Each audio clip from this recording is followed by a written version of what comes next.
Okay, good morning, good afternoon, and good evening, everyone. Just want to welcome you to the Africa Discipline Agile Meetup. Today is another interesting day that we are going to welcome another interesting topic from a very respectable colleague of mine. But before we go into today's proceeding, let's really do some welcoming and housekeeping. Let me start with the objective of today, right? Or the objective of the group. So as I always mention, this is a group that is committed to promoting the real value of lean and agile practices. And we try to use the freedom that agile promises, especially how, individuals and teams have applied those agile, ways of working.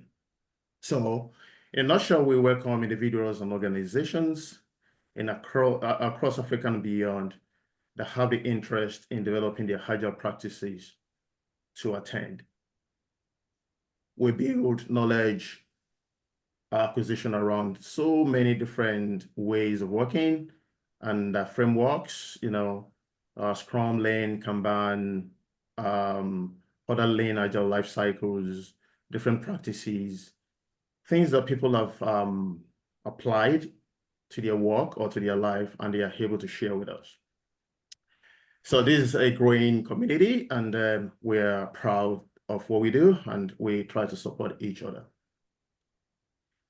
Today's session is brought to you by Pitt Lauren Consulting, and we're an authorized training partner with PMI. So if you have any training needs, let us know and we will support you. So without wasting time, I will like to introduce our speaker today. Oluseyi Lala is going to be talking to us about leading through a crisis, the power of a project manager. And definitely it's going to be an interesting topic today because it's going to be very, very good case study that we'll be looking at. I'll leave that to Shay to let us know, but just as a way of introduction so that we know who we are meeting. Oluseyi Lala is currently the Deputy CTO for an enterprise business group at one of the leading telecoms operators in Nigeria, and he was formerly the head of transport and IP planning at Nine Mobiles, which is now known as Etisalat. She is one of those people that I really, really respect. And for the record, I've not told him this before. He's one of those people that I see, and it made me really want to work in telecoms in those days. So it was a set before me in telecoms in Nigeria, and I hope some of the success to what I see in him and other people that have gone before me into the telecoms industry while back in Nigeria. So he's highly experienced in IP, packet core, packet data, enterprise, maybe it's fixed, mobile, broadband, and digital, any value-added services that you can think of in the telecom sector. He also had his first degree in University of Ibadan, studying electrical and electronics engineering. That's the school I went to as well. And of course, like I said, we've gone way, way, way back.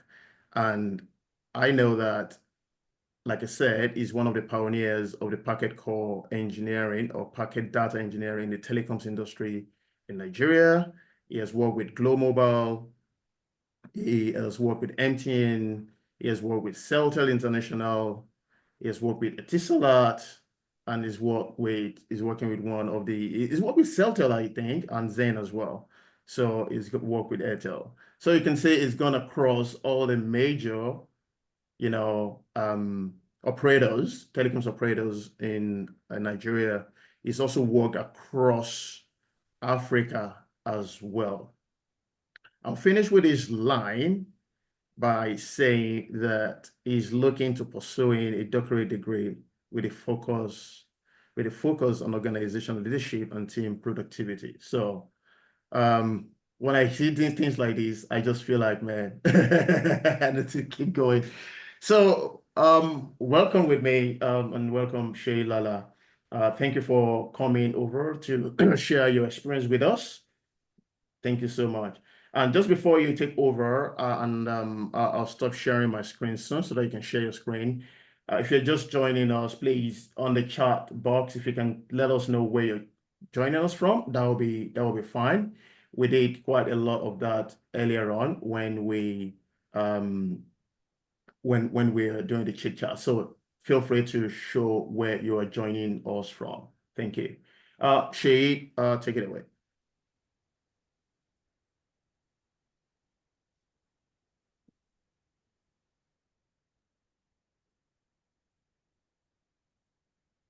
You, Pete, for giving me the privilege to be here. I'm still, learning myself, so I'm happy to be amongst experts in this meetup. I'm just here to share a story about the things I went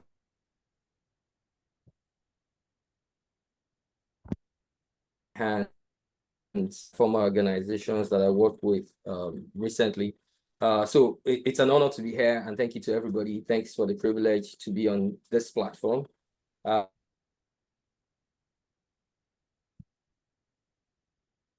think you're losing Right. Shay, looks like we're losing connection. Sorry, can you hear me? We can hear yeah, you you're now. breaking up a You're bit. breaking up. Oh, okay. Yeah. Yeah. But just keep going. Keep going. Okay. All right. So can you see my screen? Because I'm sharing something. I just want to be sure you can see it. Yes. We can say it, but okay. if you put it in speaker mode, that would be awesome as well. Okay. All right. So let me just do that. How about now? Not yet. Not yet. Probably taking some Not time yet? to catch up. Yeah. Yeah, How and about just for the now? record, we figure out that looks like Zoom is doing a lot of updates tonight because we checked these earlier on. So for the records, everyone, again, is an agile world, and this is one of the things that we see, and it could be a bug, and it could be the fact that they are rolling out new functionalities, and we could see the effect while we're going. But it is good right now. Okay, so please confirm you can see it now in full screen. If you can, let me know. Yes. Yes. Yes, we can see.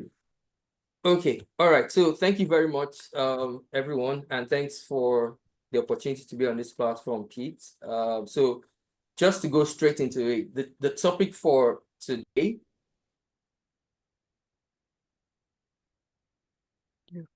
Shay, please, can you unmute yourself? Something went. Someone did that. I don't know. I just got muted. But can you hear me back? Yes. Yes, please. Okay. All right. Sorry about that. It's just one of those things. Okay. Now I can't see my screen anymore. Oh, really? Hold on, please. Okay, there you are. All right, now I have my screen. Okay, so I was saying earlier that the topic is leading through crisis, the power of a project manager. And this is, like I said earlier, it's just going to be a story about, what I went through early in the year and, the things I did based on some of the lessons I learned listening to this platform, because Pete and some of the other guys on this call, I would assume are way ahead of me when it comes to agile and the practice of agile. So I've logged in to listen to this platform a couple of times, and some of the things I kind of gleaned from it were the things I used to get out of that crisis or manage that crisis effectively. And I like to use pictures, in my presentation, just for the obvious reason that, they say that pictures, speak louder than 1,000 words and all that. So if you look at the picture I have on the right-hand side, you have a couple of people going on this raft. And I would like to just ask, who do you think is the project manager right now from, I think I have about 1, 2, 3, about 6 people on the boat, on the raft right now. Can you just highlight who you think is the project manager right now in this picture? Anyone, you can put chat, you can speak out if you want to. Or you can just note it down and then we'll circle back to this after. So just note in your mind who you think is the project manager. Anyone? The guy in front who's Okay. yelling. The guy The in one front in front who's that's yelling. almost yelling. Or Okay. the guy I think the guy at the back with the golden hat. The guy at the back. Okay. All right. So let's just stick on those two. Yeah, Shegun And then we'll Fatoki just said the guy in front. right. Okay. Thank you, Shegun. So let's keep that in mind. We'll pack it and come back to it. Because again, it has something to do with the presentation. I'm having some difficulty changing my slides. Just give me a second, please. It's all right. It's not responding to me. I don't know why. Oh, Yeah, it definitely Zoom. It's definitely Zoom because we said this earlier on. So just take your time and then we'll get through it. Okay. So all right, there you go. Okay, good. All right. So next page. Early in the year, right?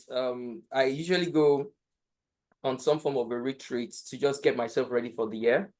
I have some mentors that I follow, and one of the key things that they mentioned this year was, something about the VUCA world, which is, volatility, uncertainty, complexity, and ambiguity, and to a large extent, I didn't think too much about it. I just felt, okay, yeah, I mean, everybody says Happy New Year, and we start the new year where we have our goals, we have our targets. But I didn't know that I was going to experience something like this at the turn of the new year, especially the first 2, 3 months, the first quarter of the year.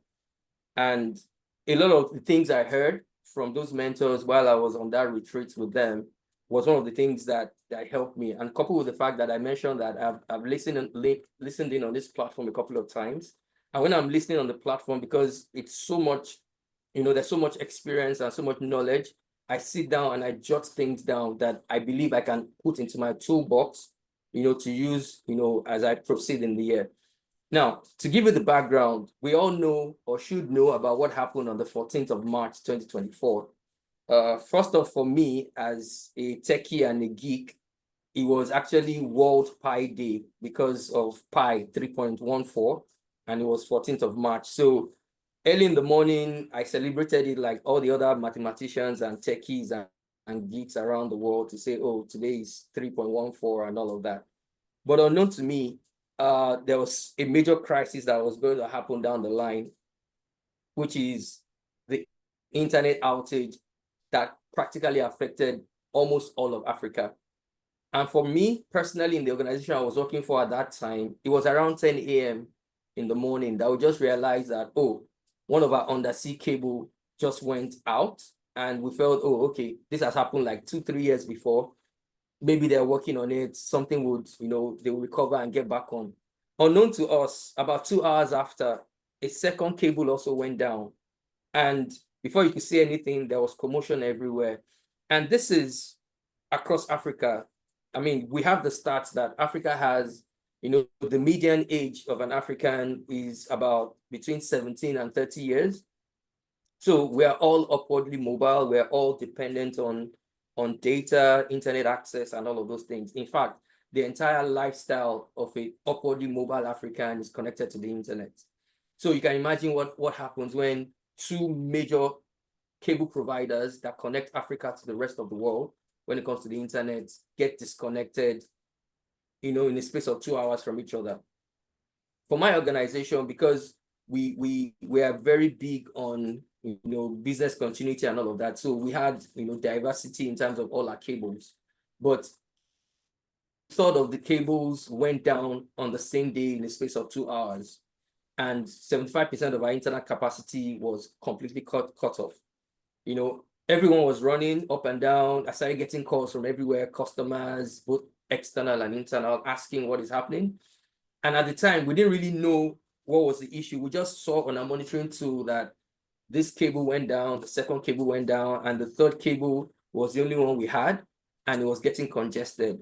You know, for an operator that was running close to about 12 to 13 million customers, most of them data hungry, you can imagine the crisis.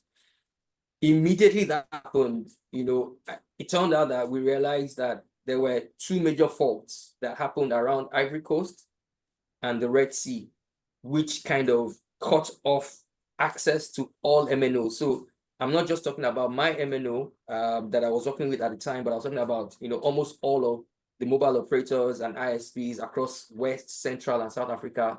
All of them had that issue.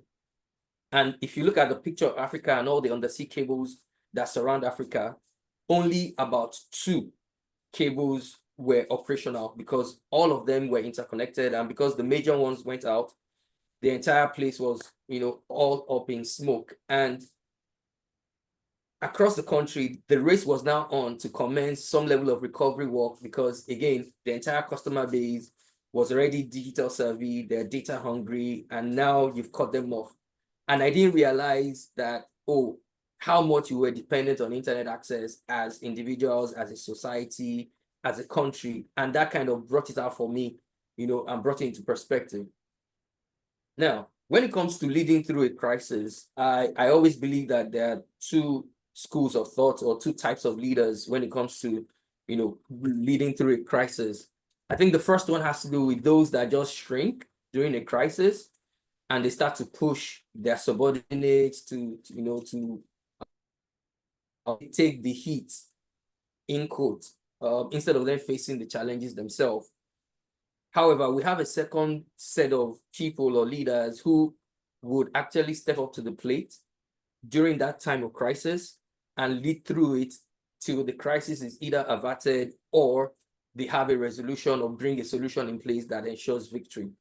From a project manager point of view, it looks like we're advised and we're trained to be in that second school of thought because, again, just to reflect on my personal mentality, when I see crisis, I don't say, this is too big a crisis or this is a giant, I can't deal. My mentality tells me, this is a big problem, it's a big target, I can't miss. If I overcome this, it's going to be epic. So that's the kind of mindset I have. So I looked at the situation I had at hand and I felt, okay, I'm in the second stage or the second type of leadership or the second school of thought, I should say. So I decided to say, okay, you know what?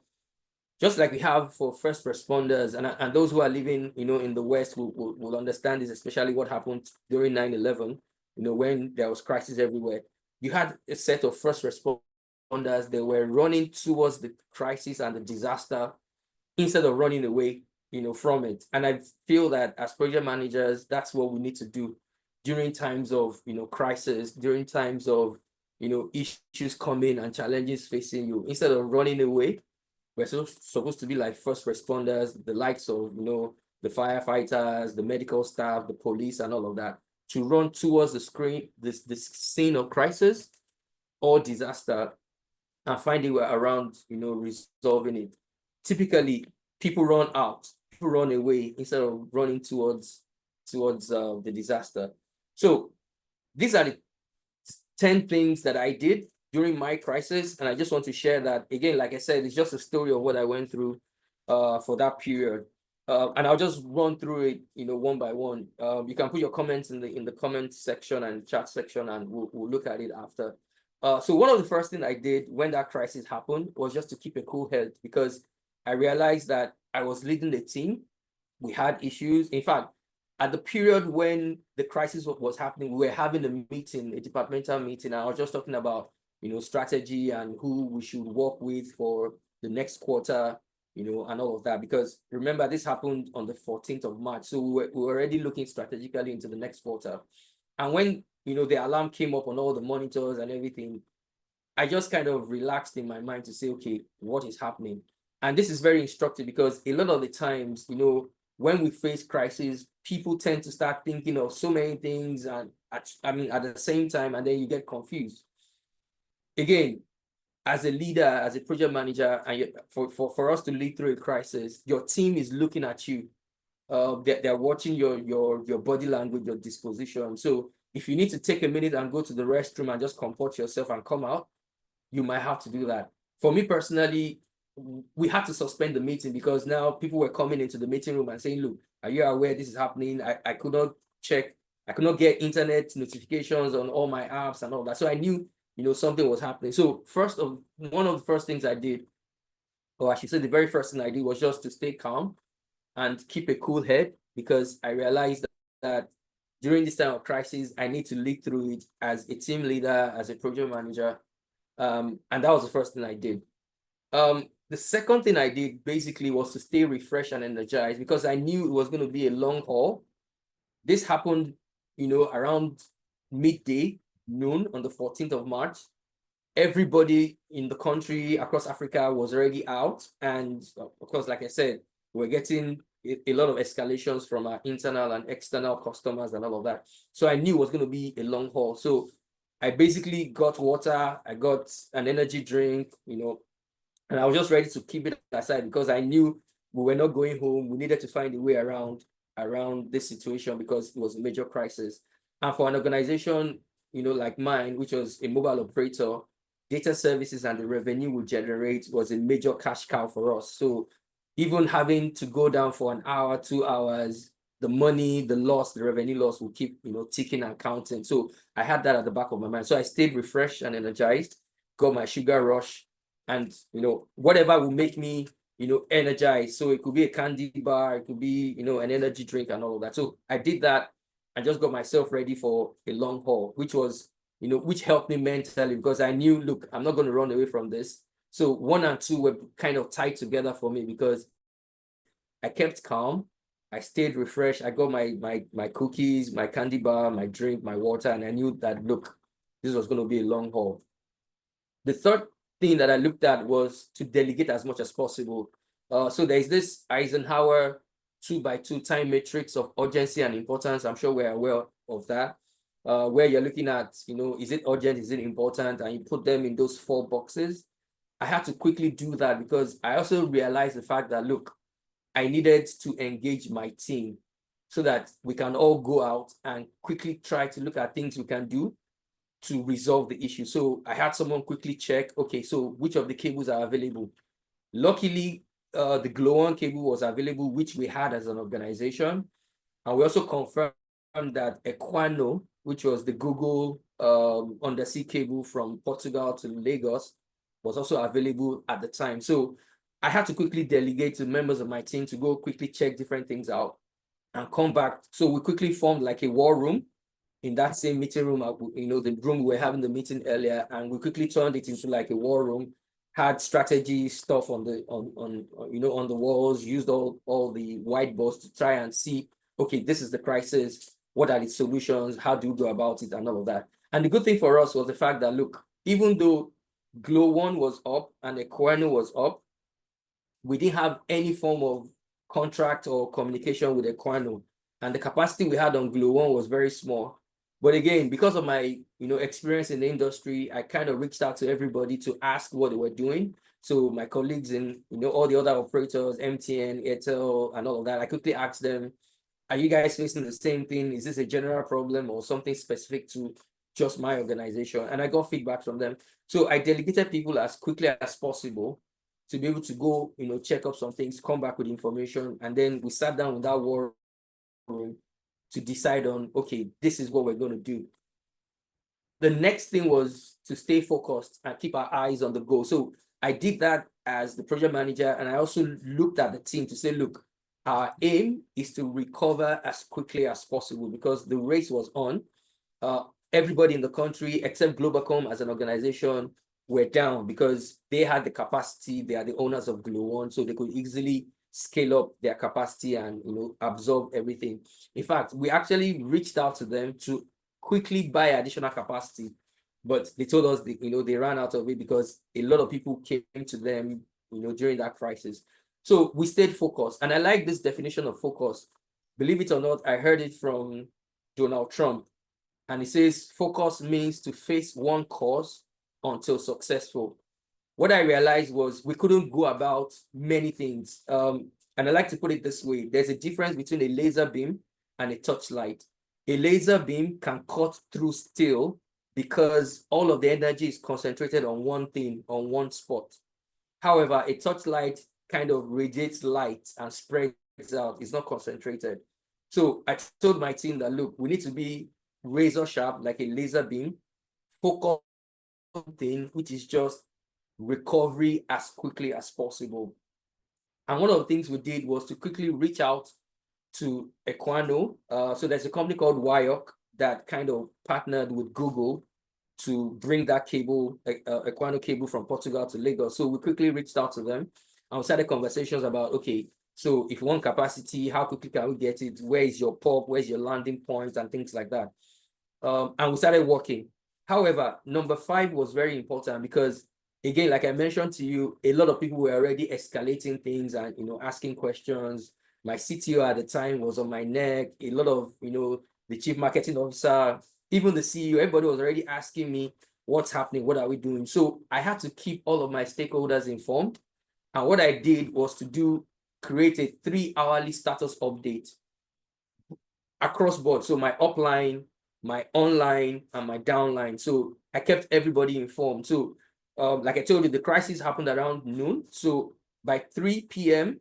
of the first day, I sent out an email to all our stakeholders, external customers, internal customers, of course, in different formats. The kind of information I gave to my management was different from what I gave to our customers that are external. But we created that. So at 3 p.m., we had a status update. At 6 p.m., we had.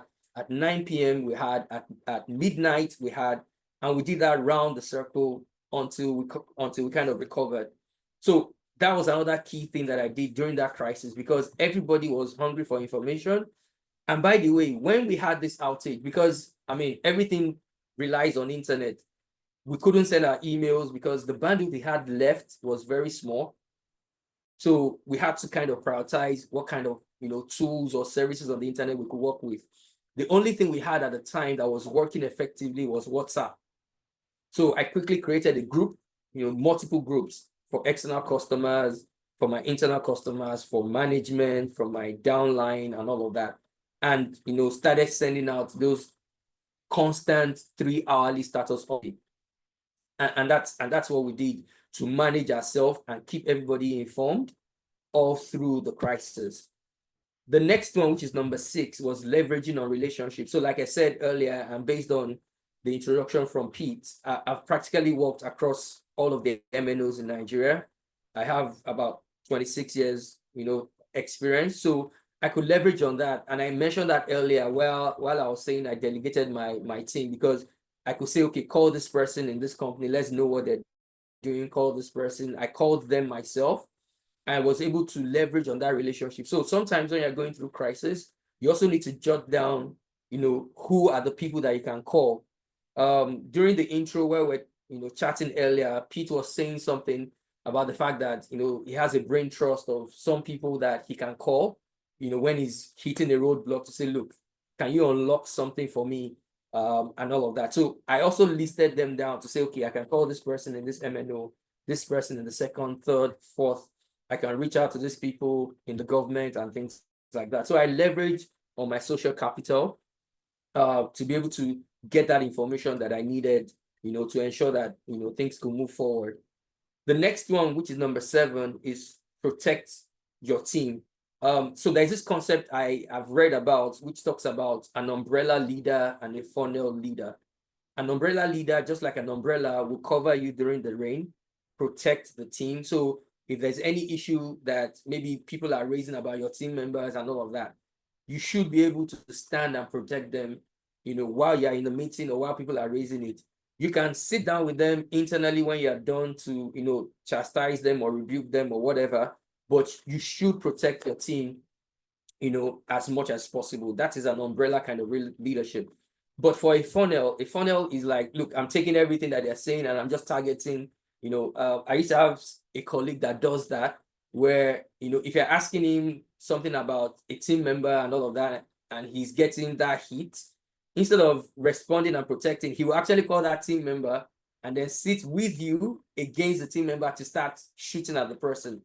That's what I call a funnel kind of leadership. So during all of this crisis, people were raising issues about my team members not, doing what they're supposed to do, or the expectation was not being met in terms of, the activity they need to do in the field and all of that.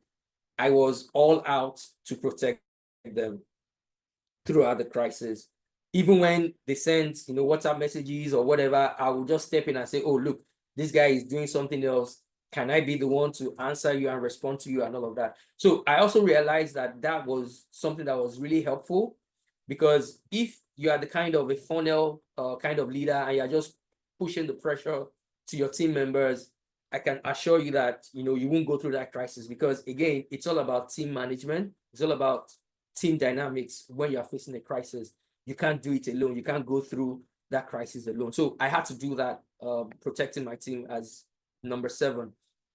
The 8th one was to let my expertise kick in and provide direction towards resolution. So I use my power as a project manager, and I think from the PMI PIM book and some of the studies I've gone through, the power of a PM is actually knowledge, because you are supposed to have some level of knowledge about, the area you're project managing, and then use that expertise and that knowledge, at the right time. So there were times that, to a large extent, maybe I was being drifted by members of the team or some of the other stakeholders to go to a different direction in terms of how we're resolving the problem. But I had to come back and say, no, this is my area. I have experience in this area. We're going this way. And being decisive also helps, because if you're not sure about things, you'll be sending the wrong message to your team members, and that would not kind of, rally up the troops, so to say, to face that crisis and resolve it. So I was able to use, my experience and let it kick in at the right time to say, okay, no, we're going to do this. We're going to do this. There are some processes that, that I saw that I could kind of collapse so that things can, work faster for us to resolve. Number 9 is, a no-brainer. I had to be flexible. I had to be agile. Just like I mentioned to you, during the crisis, we could not have internet access. So there was no access to any of our normal tools, normal processes and things like that. All of that was suspended. And I had to be kind of agile in using WhatsApp, using alternate communication tools to get across the message, to, inform everybody of the status, and just start to work, as fast as possible to get our restoration back up as quickly as possible.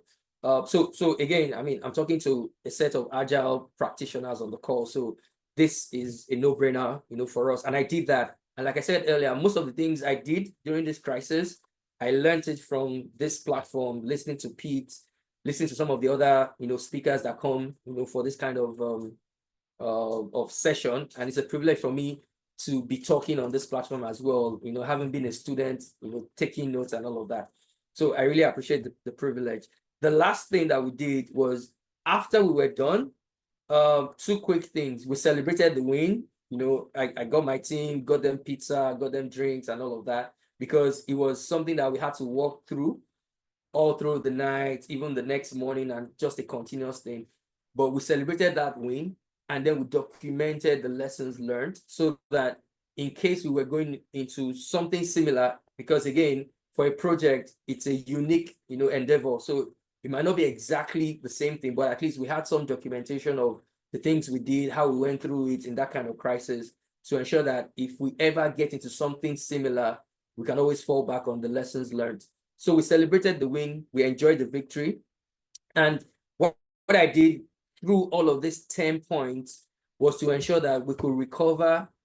We were one of the first set of operators that recovered in less than 48 hours from that outage. Like I told you, the outage started at 10 a.m. on the 14th of March, which is Pi Day. And then by 12 minutes past 9 p.m. the next day, we were back online. And our customers were able to, continue using their service. And it was a major thing for me, because that recovery was one of the fastest, in the country. If you look at all the other MNOs that had the same crisis, and at the end of the day, that kind of put some spotlight on me, and I was recognized for it. I got an award from the CEO and all of that, and it was a very good experience. So basically, I went through this 10 points to recover as quickly as we could and to ensure that services were up and running. I'm not sure of what I'm doing with time, but this is about what I have, and like I said, we can go through a quick question and answer and discussion, and then go back to that picture that I mentioned at the start of the presentation, just for us to have a conversation about it. Thank you very much. Yeah. This is all I have, Pete. Yeah, definitely. I know a lot of questions will come, or a lot of experiences will come as well. Now, as a telecoms engineer, I started as a telecom engineer, and I know the gravity of what you're talking about, because we're talking about a regional, issue. I've been on site as a telecom engineer, Right. and I have issue with my site, right? And I know the pressure that comes with it. For example, I was in Sierra Leone one time trying to do some form of work, and for some reason, after my software and hardware update, the customers, the prepaid customers, could not browse data, could not go through. And I know how much Right. how much pressure came with that. I know how I thought, I'm done. And then I got a call back to say, for every second that this service is not up, we are losing money. And I had to go back to solve Correct. it. And I saw the pressure. And I could, as you were talking through your 10 point, I could feel what I did and what people did for me as a leader, right? For example, I will never forget one of your point, which is around protecting your team, being an umbrella. I remember the guy that shielded me while I'm solving that one till today, and I will never take it for granted. Now, as I open the line or the chat message for people to share either their questions, maybe their experiences, I just want to ask you, just to break the highs. I've spoken about pressure because I've been through it before, locally, globally, and all those things. How do you feel at that point when the pressure are coming, especially the early hours, when you do not even know? It's a state of confusion. Everybody's confused. How did you feel? What was on your mind, and how did you navigate that?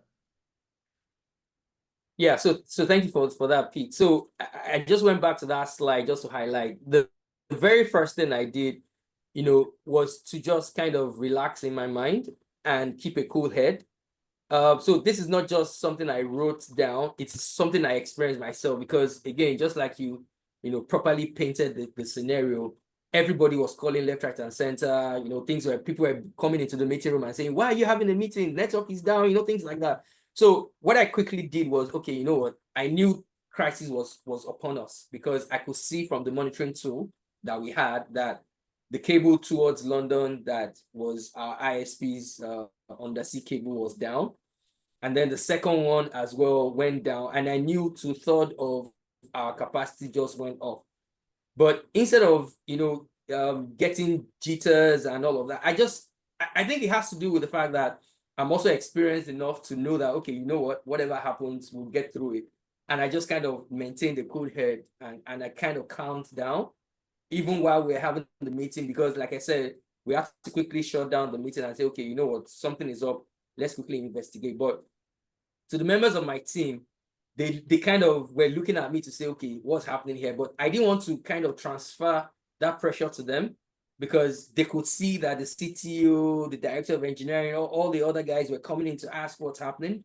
And I just smiled and said, okay, we'll check it, and get back to you to know, what's happening and all of that. So that was what went through my mind. I just had that calmness in me. And I think it's happened over the years, just like you gave your experience in Sierra Leone. I've also had experiences, here and there, working internationally when I'm dipped into the, the deep end of the pool, and you have to swim your way out. So I knew that, look, I have what it takes to come out of this crisis, and I just kind of kept a cool head. That's amazing. Thank you. Thank you so much. I think one of the key takeaways from the answer you just gave is around every single toll gate in our journey is an experience that prepares us for the unknowns of the future.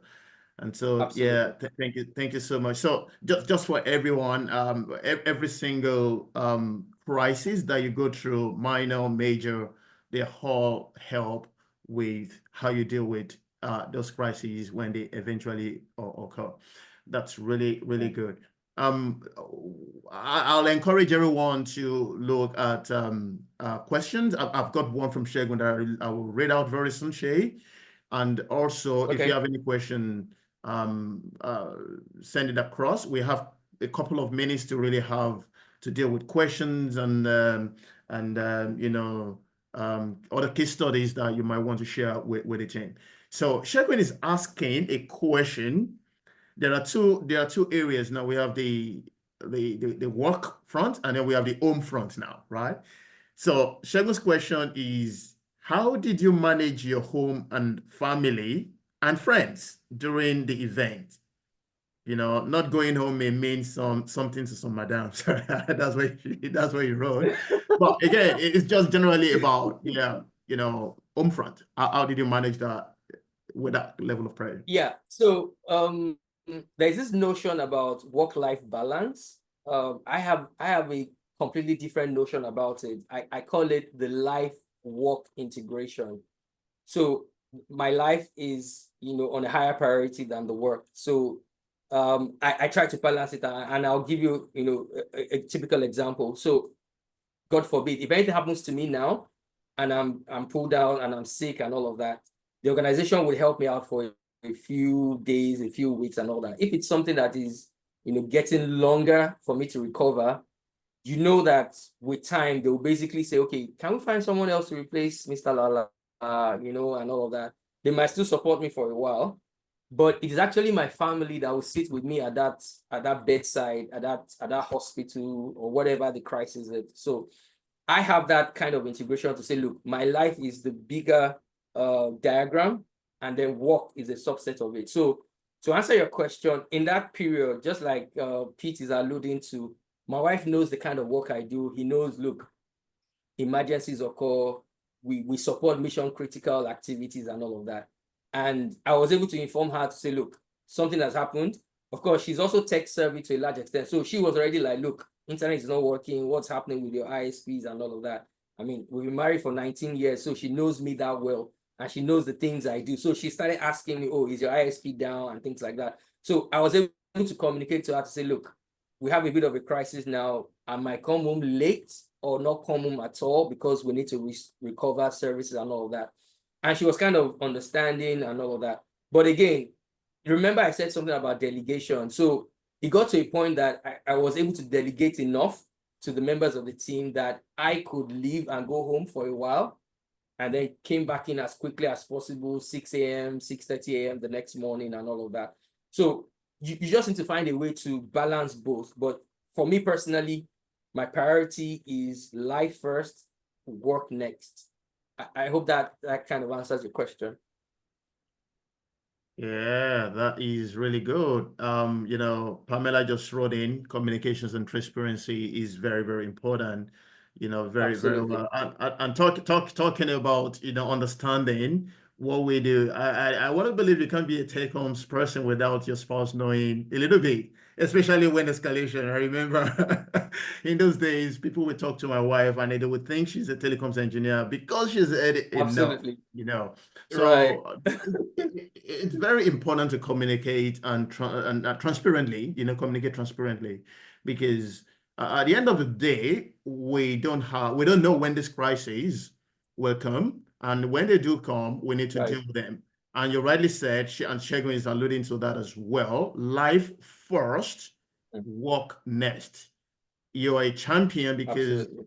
you've got life, you're a champion because you've got family that's supporting you. So you don't want to let the family down, Right. because if anything happens to work, you're going back to the family. So we just need to really balance Absolutely. everything and make sure that things work very well. So I believe that, Shegun, you have your the answers you're looking for on that particular question.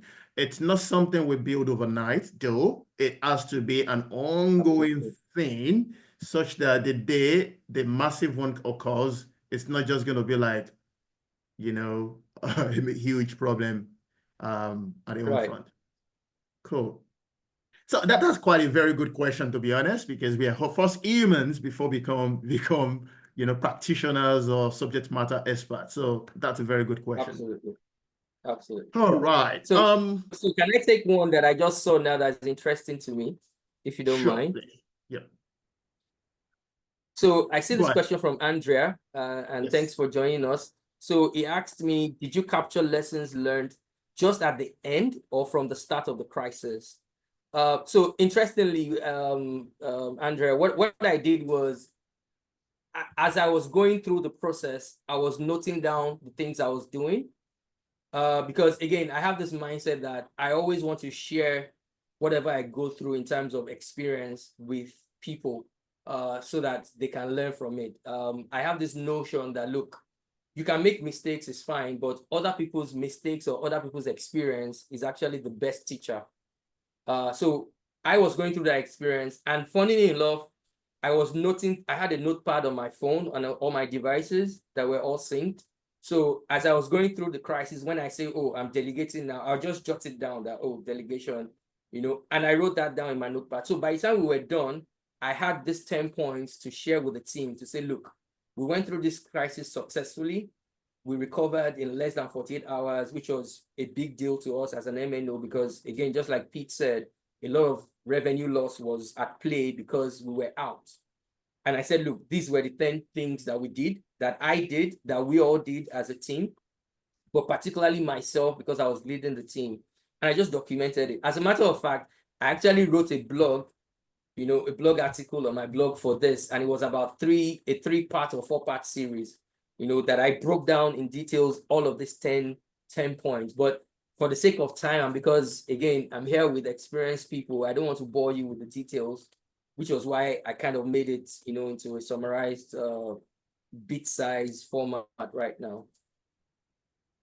All right. Thank you, Andrea. I think that's really very good as well. So from the start, you begin to coordinate, because if you wait till the end, right, you will lose stuff out. Well, this is a very short, cycle. Just imagine it's over a longer cycle. You will definitely lose, point, or the people that should gather those points will have left and Right. focus on other things as well. So that's a very good question. Thank Yeah. you. And well, Shay, thank you for that practical application of how you gathered your lessons learned as well, personally.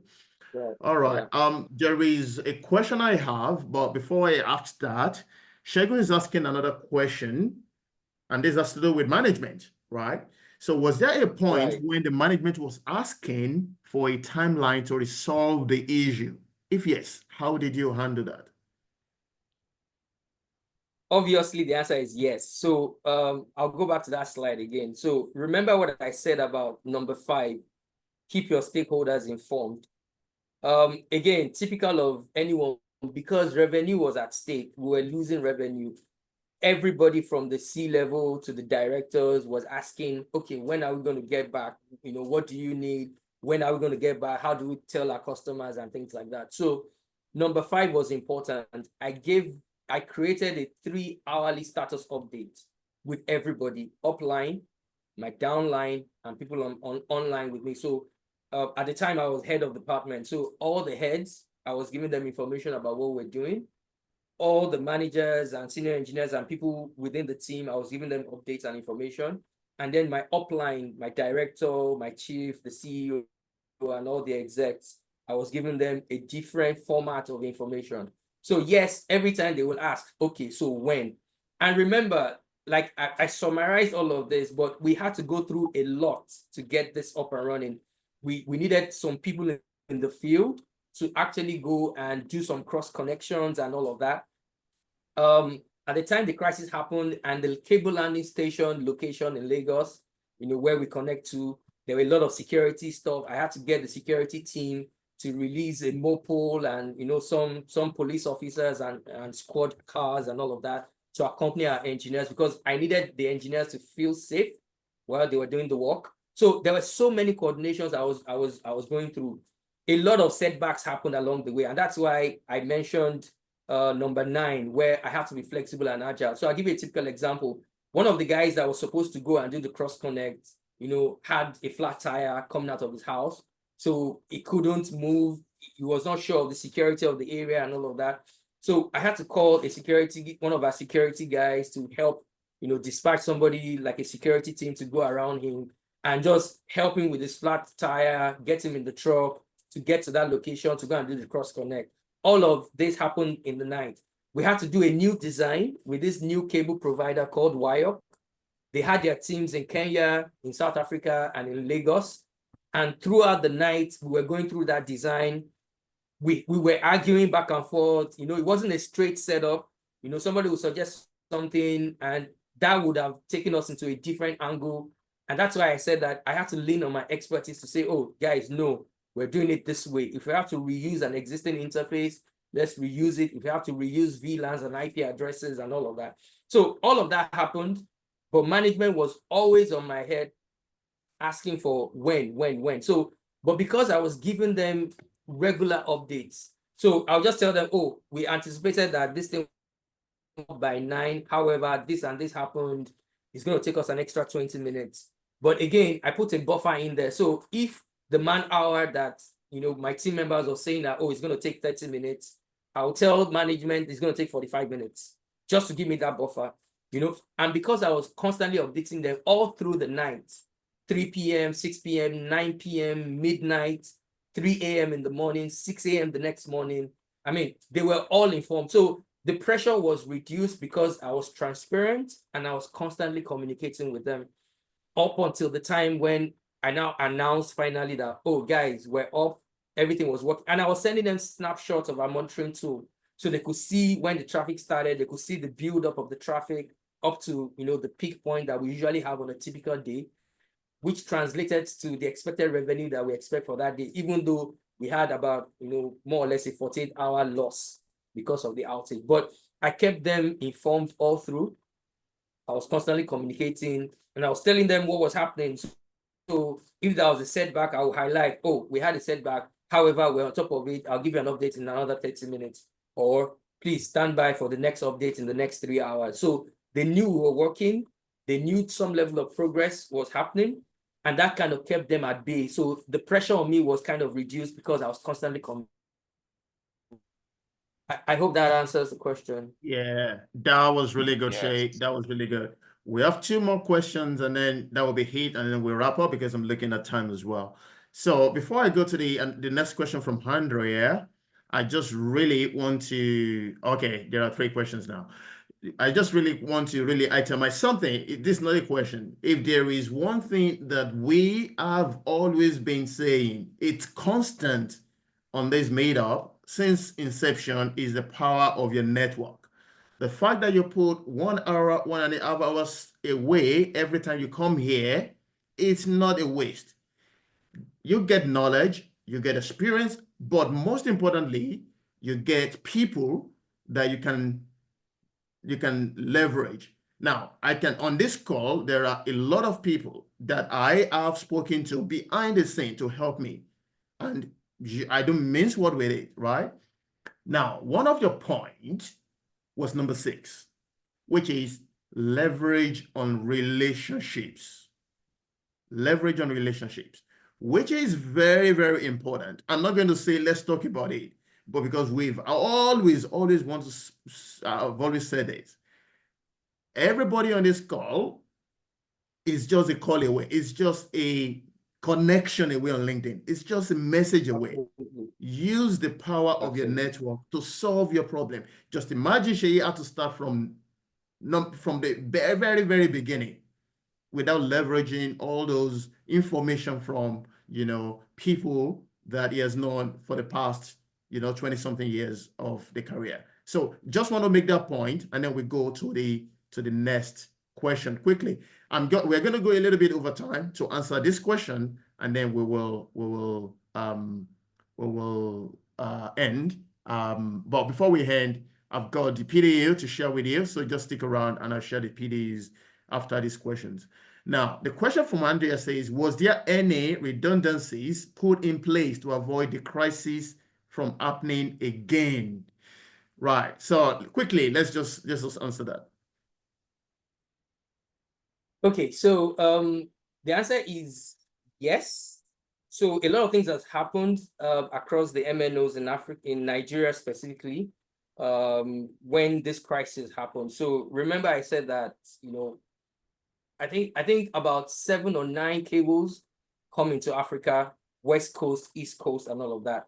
Now, what has happened since that crisis is that a lot of MNOs are collaborating now.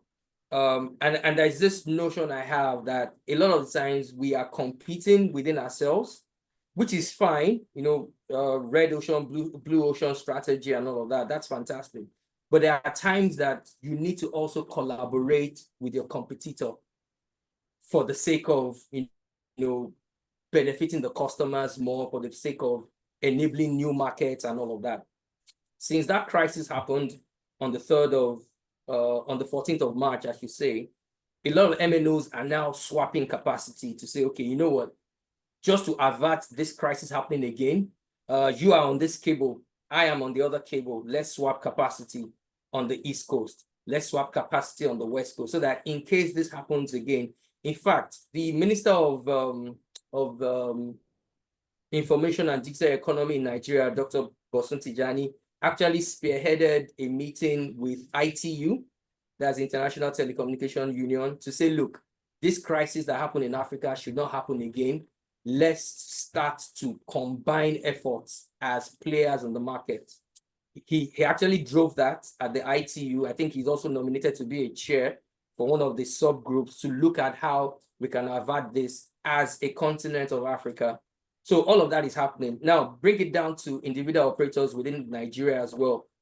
That has opened up communication amongst all of the MNOs, because prior to now, we all want to compete. We all want to just, you know, do all of that. But looking at how things are and the impact of that outage, I mean, look at it in Nigeria. You couldn't send or receive funds because the likes of fintechs and everything rely on this connection. You couldn't check your social media, whatever, those that were using internet for schools and all of that. Because remember, a lot of things have changed since COVID.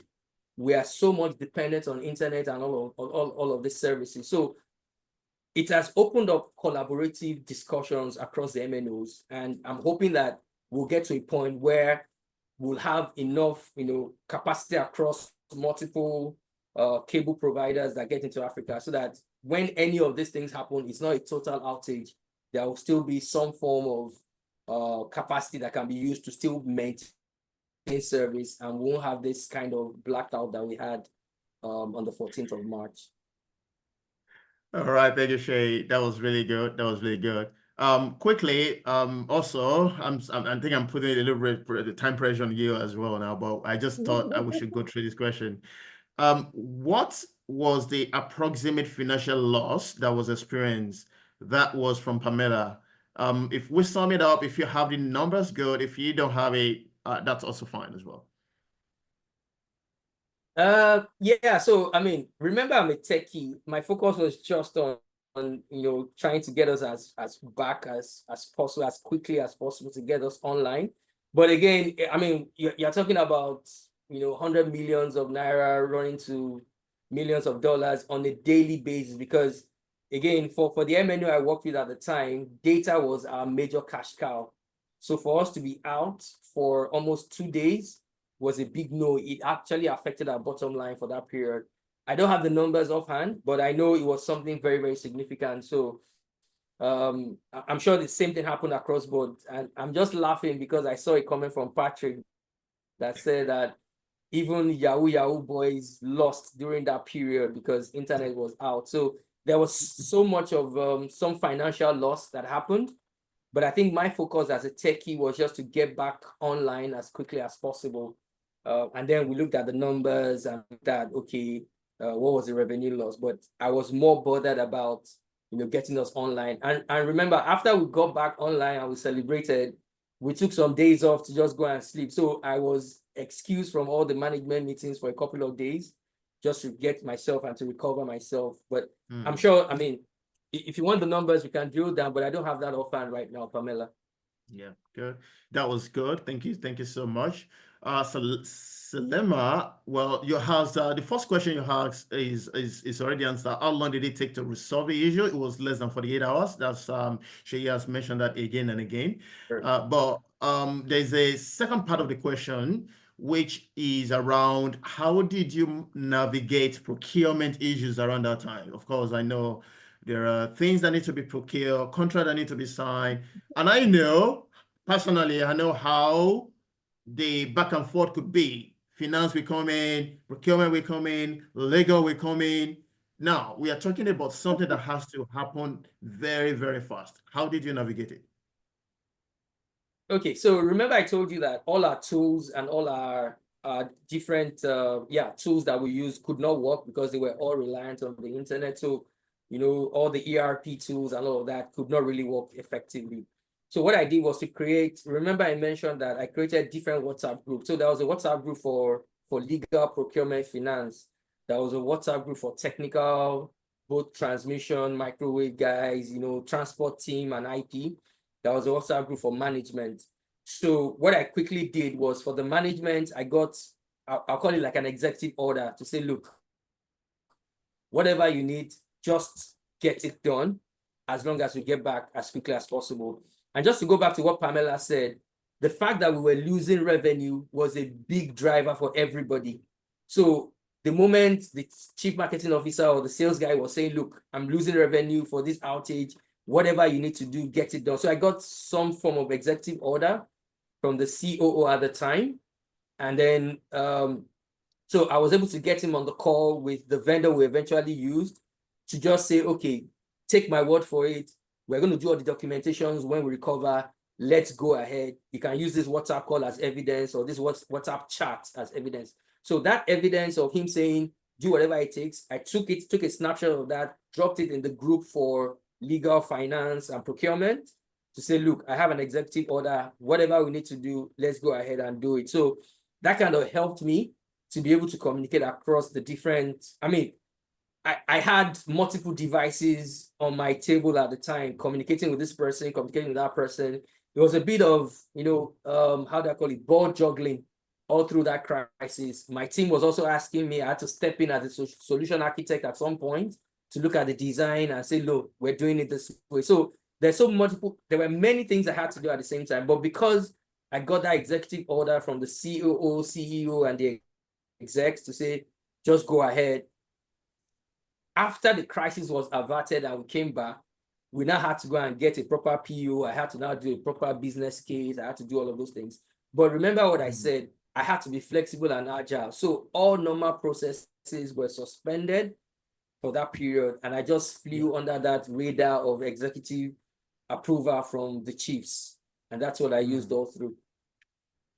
Wow. This is really very, very practical. I'd like to give it to you. Thank you, Shay. Thank you for all the helped, answers you gave to those very practical and, difficult questions that has been asked today. Thank you for the 10 points that you shared with us. It was really, really, really well appreciated. Now, every project manager on the call can really empathize, can actually put themselves in your shoes, whether at a smaller level or at a bigger level or even at the same level, to see how, crises occur and how, we could actually have a very good outcome at the end of the day, because that's the result that every project manager seeks. Now, let me confirm, can you see my screen now as to the PDU codes? All right, so for people that Can I would stop? want, I'll just stop sharing so that you can. all right, good, Right. thank you. Go ahead, So I please. should be sharing my screen at the moment. I believe you can see my screen. Is that what you're saying, my screen? Yes. The PDU? Oh, Yes, good. yes. I've also dropped it in the chat box, please. So if you need to claim the PDU for this, it's 1.5 hours that I've put because I know we will go beyond an hour for this one. So just claim the code for your PMPs and the PMI certifications under the ways of working side of things. So I just want to say a big thank you to you for a very, very good and insightful session today. This is by no means a practical case study that we have unpacked. This is what it takes years and years to accumulate. And I say it with a lot of, you know, the capability that comes here today from you, Shay. So it's practical. And I know what I'm going to apply at work today from some of those 10 nuggets that you share with us. Whether we like it or not, every day we go to work, there is one crisis or another crisis, small, big, whatever it is. So do not forget that these nuggets are there for you to share, to really use or piggyback on. They are very, very, very important. Now, what will happen next is at some point, this recording will go on a YouTube channel. I will also send to everybody who has attended so that you can go back and reflect on these things. For example, Shay is a practical example of who will take note, watching what we present or what people present on this platform. So use it to your advantage as well. So I just want to say thank you everyone for joining. As I've said earlier on, let's communicate, let's connect. People reach out at the background, and we communicate. And so please, let's continue to collaborate. Let's continue to have a very good connection, and let's network. So next month, we will convene again, and then we will bring another insightful topic and a very insightful session again. So let's see how that will be. So in the meantime, have a very wonderful day if you're going today, or very wonderful evening if you're running up for the day. Thank you, everyone, and see you next month. Thank you. Thank you. Thanks for the Shay. privilege to Great be here. job, Shay. Thank you. Thank you. Good. Good night. Very good session. Thoroughly you. enjoyed it. I can strengthen